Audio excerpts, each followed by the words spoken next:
આપવામાં આપણને કોઈ હિચકિચાટ ન હોવો જોઈએ. ઘણી બધી બેંકોએ આવા પ્રયોગો ખૂબ કર્યા છે. જેમ કહ્યું કે અમે જામીન લેતા નથી. બેંક એટલે કોઓપરેટિવ બેંકોમાં ખાસ કરીને અહીંયા બધા બેંકના લોકો છે, સિક્યુરિટી બેઝ ધિરાણ આપવાનું. કાંઈ પણ પૈસા લેવા એટલે મકાન છે, એટલે કોમ્પ્યુટરની લોન લેવા આવે તો એ પૂછે મકાન છે. પણ સિક્યુરિટી બેઝ ધિરાણ જે છે એની બદલે કંઈક ઇનોવેટિવ કંઈક કરીએ. અમે રાજકોટ નાગરિક બેંકમાં પણ આવો એક પ્રયોગ કર્યો. 10,000થી ઉપરની ડિપોઝિટ જેટલી છે એ બધા ડિપોઝિટને પત્ર લખ્યા કે તમારી ડિપોઝિટ અમારે ત્યાં છે, તમે અમારા માનનીય ગ્રાહક છો,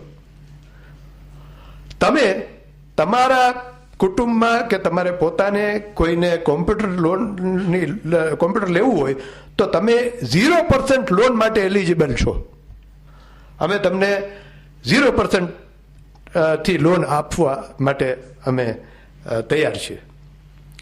એટલે જે ડિપોઝિટર છે એને એમ થાય કે હો મને યાદ કર્યો, મને સામેથી કાગળ આવ્યો, અને 0% લોનથી આપશું. બાકી નહીંતર તો બેન્કરની પાસે તમે જાઓ એટલે કે 11% ને 14% ને 15%. સામેથી યાદ કરીને કરવું, આવું અમે પત્ર લખીને એક નવો ક્લાયન્ટલ વર્ક ઊભો કરવો. આ બધા ઇનોવેટિવ કામ આ બધી બેન્કો શીખે. એટલે Gujarat urban cooperative bank federation એણે નક્કી કર્યું કે આવું ફ્લડ આઈટી આપણે જ્ઞાન ક્રાંતિ કરવી. કોઓપરેટિવ બેંક ફેડરેશને પ્રાઉડલી કોઓપરેટિવ નામનો લોગો જે આમાં આપણા બધા લિટરેચરમાં છે એવો રજીસ્ટર કરાવ્યો ગુજરાતે. અમે માધવપુરાના બનાવ પછી અમને એમ હતું કે આપણે આપણું એક બ્રાન્ડિંગ હોવું જોઈએ કોઓપરેટિવ બેંકોનું, કોઓપરેટિવ સેક્ટરનું. અમૂલ છે તો એ કોઓપરેટિવ બ્રાન્ડ છે, કોઓપરેટિવની ઇન્ટરનેશનલ બ્રાન્ડ છે. ઇફકો, ક્રિપકો ખાતર બનાવે છે, અમે લોન વેચીએ છીએ, પણ આપણા ક્લાયન્ટને બ્રાન્ડિંગ કરી અને એને પણ થાય કે હું પણ કોઓપરેટિવ બેંકનો ક્લાયન્ટ છું. એટલે અમે પ્રાઉડલી કોઓપરેટિવ નામનો લોગો રજીસ્ટર કરાવ્યો બ્રાન્ડિંગ કરવા માટે. કારણ કે માધવપુરા પછી ઘણા બધા પ્રશ્નો હતા, એ બધા લોકો જાણે છે, ગુજરાતના લોકો આમાં. અને અમે બધી કોઓપરેટિવ બેંકો એસિડ ટેસ્ટમાંથી નીકળી ગઈ.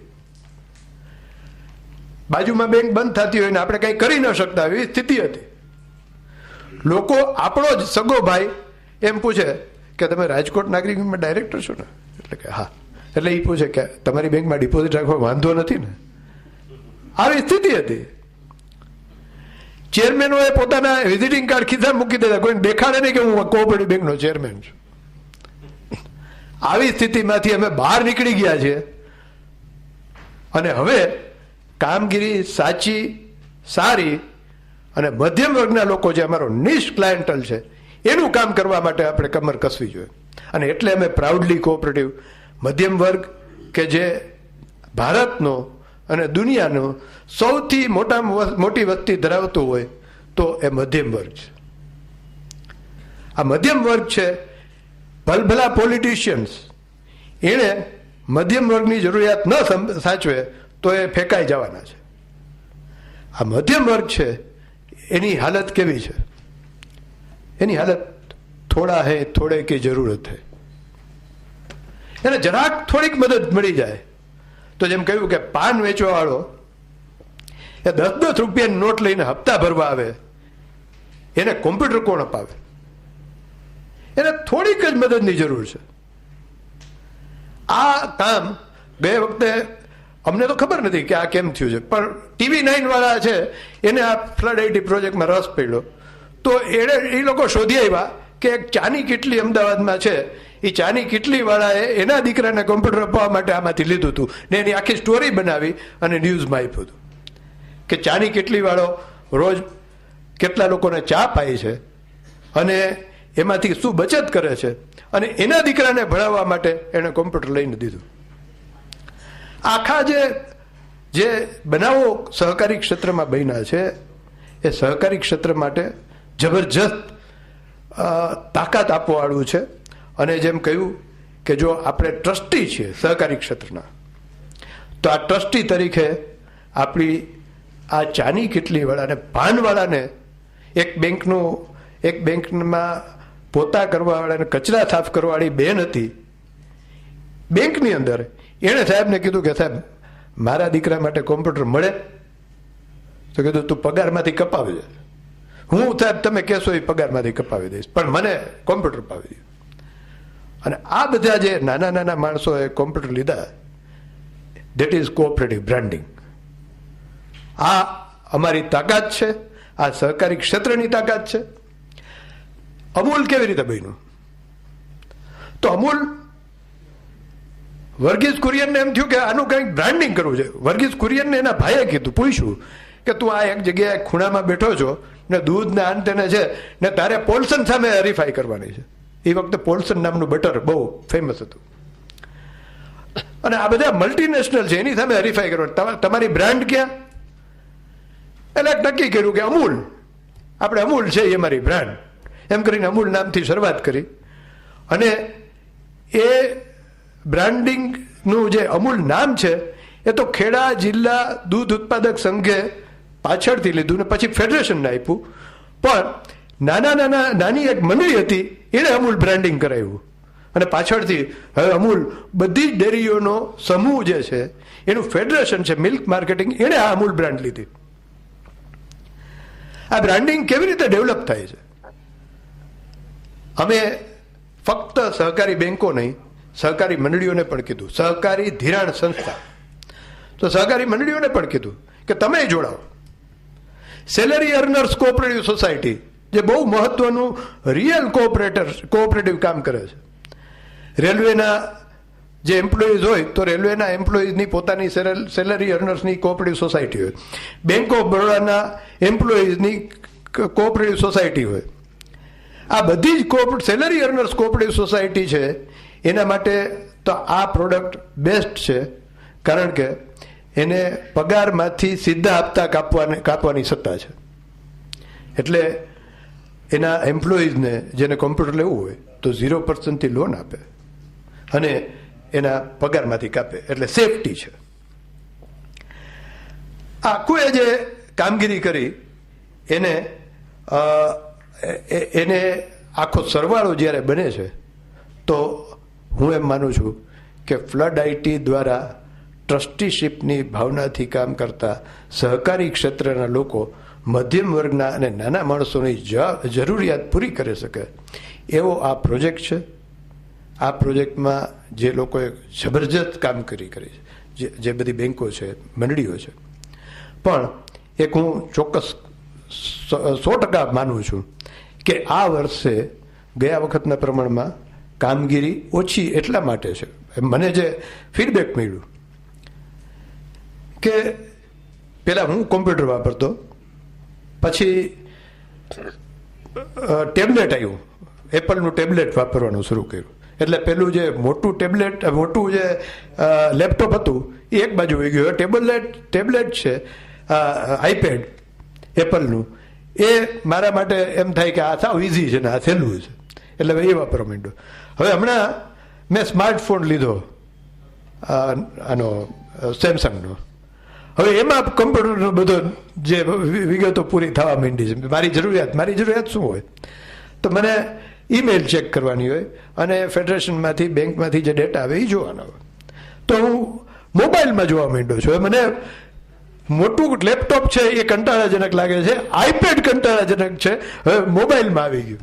એટલે આ ધીમે ધીમે જે ક્રાંતિ થઈ રહી છે એને કારણે કદાચ કોમ્પ્યુટરની જરૂરિયાત ઓછી થશે. પણ હું 100% માનું છું, આજે પણ અમારું રાજકોટ નાગરિક બેંકનો મારો અનુભવ એવો છે કે ધોરાજી, જેતપુર ને ઉપલેટા જે આ ધર્મજની સ્થિતિ છે એ અમારી સ્થિતિ છે, આવા ગામમાં સૌથી વધારે કોમ્પ્યુટર વેચાય છે. કોમ્પ્યુટરને અમે લોનો આપી છે. એટલે ત્યાં હજી એક નિશ ક્લાયન્ટલ છે. કદાચ બાકી બધા મેટ્રોઝમાં હવે મોબાઈલ ઉપર કામ કરવા માંડ્યા હશે, પણ આ જે ટાયર 3 સિટીઝ છે એમાં હજી આની જરૂરિયાત છે. ધર્મજ હોય, કુકરવાડા હોય કે છાણી હોય, આ બધા જ ગામો એવા છે કે હજી બીજો કોમ્પ્યુટર મોંઘું લાગે છે, પણ જે આ નાની હેન્ડ હોલ્ડ ડિવાઇસ છે એ 8,000 ને 7,000માં મળવા માંડી છે અને કોમ્પ્યુટરનું બધું જ કામ કરી દે છે. એટલે એની પણ એક અસર છે. અને આ બધા જે પ્રશ્નો છે એમાંથી પણ આ બધા પ્રશ્નો વચ્ચેથી આ કોઓપરેટિવ ધિરાણ સંસ્થાઓએ જે કામગીરી કરી છે એને બિરદાવું છું. જે વેન્ડર્સ છે એ લોકો પણ આમાં, એને પણ પોતાનો બિઝનેસ છે, એ લોકો પણ આમાં જે હિંમતથી કામ કરે છે અને જ્યાં જરૂર પડે ત્યાં ડેમો સેન્ટરમાં અને બધી મદદ કરે છે, આ બધાને પણ બિરદાવું છું. અને આપણી તાકાત આપણે ઓળખીએ. આપણે આવતા દિવસોમાં આ ફ્લડ આઈટી નોલેજ રિવોલ્યુશન કેજીથી પીજી, કિન્ડર ગાર્ડનથી પોસ્ટ ગ્રેજ્યુએશન સુધીના ગુજરાતના દરેક વિદ્યાર્થી સુધી આપણે આ જ્ઞાન ક્રાંતિનો દીવો પ્રગટાવીએ એવી અપેક્ષા રાખું છું. ભારત માતા કી જય. જતેન્દ્ર મહેતા સાહેબ, એક અગત્યની જાહેરાત એ છે કે આ આપણું ઇનોગ્રેશન સેશન પૂરું થાય ત્યાર પછી આપણે 1:45 બીજું સેશન છે, જેની અંદર આપણે વેન્ડર અને ચેનલ પાર્ટનર સાથે આપણે વાર્તાલાપ થશે. આપણા પ્રશ્ન શું છે, એમના પ્રશ્ન શું છે, આપણે એકબીજા સાથે exchange of information, exchange of views થશે. તો બીજા સેશનની અંદર પણ ખૂબ જ સંખ્યામાં સારી હાજરી રહે તેવી અમારી ખાસ આપને વિનંતી છે. એટલે સેકન્ડ સેશનની અંદર આપણે વેન્ડર અને ચેનલ પાર્ટનર સાથે વાતચીત કરવાના છીએ, એટલે એ સેશનનું ઇમ્પોર્ટન્સ પણ એટલું જ છે.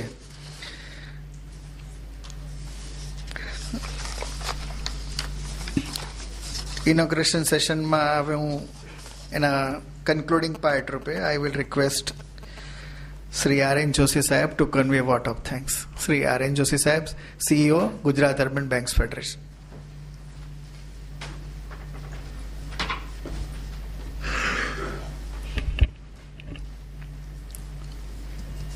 રાજ્યની સહકારી પ્રવૃત્તિ સાથે સંકળાયેલા 3 પેઢીના જુદા જુદા આપણા સન્માનીય પ્રતિનિધિઓ, વેન્ડર્સ અને આમંત્રિત મહેમાનો, ગુજરાત અર્બન કોઓપરેટિવ બેંક્સ ફેડરેશનના ઉપક્રમે પ્રોજેક્ટ ફ્લડ આઈટી 2ના આજના આ અભિવાદન કાર્યક્રમમાં આપ સૌ ઉપસ્થિત રહ્યા છો, ત્યારે હું સૌ પ્રથમ અમારા ફેડરેશનના સન્માનીય ચેરમેન શ્રી જ્યોતિન્દ્રભાઈ મહેતાનો ખૂબ ખૂબ આભાર માનું છું.